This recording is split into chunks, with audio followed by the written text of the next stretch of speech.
ogeysiis xarunta caafimaadka ee markas maxamed weli ee magaalada Hargeysa waxa uu macaamiishiisa ogeysinayaa in dib u habayn ballaadhan lagu samayn doono xarunta caafimaadka ee markas maxamed weli ee magaalada Hargeysa. Sheekhu waxa uu la socodsiinayaa macaamiishiisa in muddo 40 cisho lagu samayn doono dib u habayn ballaadhan xaruntuna ay xidhnaan doonto dhammaan macaamiishu sidaa hawla socdaan.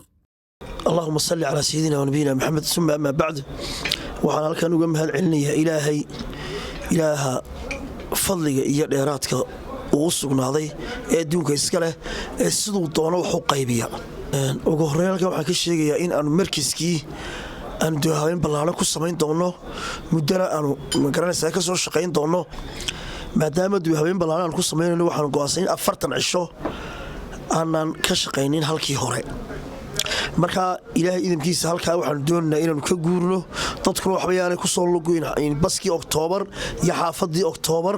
waxba yaanay ku soo luguyn dadkii noo yimaanay iyo dadkii ay soo tilmaamayeen toona waxa kale oo doonayaa halkan inaan ku sheego in dad badan hawshan markii aanu magaranaysaa intii aan ka shaqaynayay ayna mahadiyeen waana mahad ilaahay waxaan rajeynayaa 40 cisho kadib inaan soo noqon magaranaysaa markiskii isagoo intii ka ballaaran oo laga yaabo inaan meeshii meel aan ahayn marka wax dadku waxay igala soconayaan haddii la yiraahdo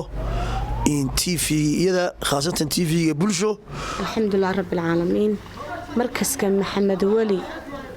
alxamdulillah rabbil caalamiin gabadh yar oo habarruhay baan keenay xanuun baa ku dhacay waa la aamusiyay marka maxay ahaydee markaanu geynay ilaahay shimbir buu ka siiyay isaga weyn waaxidee marka gabadh yareed iyadoo caafimaad qabta ayaan halkaas kala noqonay ilaahay dartii alxamdulillah rabbil caalamiin marka dhammaan waxaan dadka ugu bogaadinayaa assalaamu calaykum waraxmatullaahi wabarakaatu anigoo xanuunsanaya oo muddo dheer bukay oo waxaan ku dhaafka markii dambana uu imarorsamay culimo fara badan u tagay aad iyo aad culimadii waxba badan iimay tarin ما شاء الله مركز كان محمد ويلي إلهي بركايو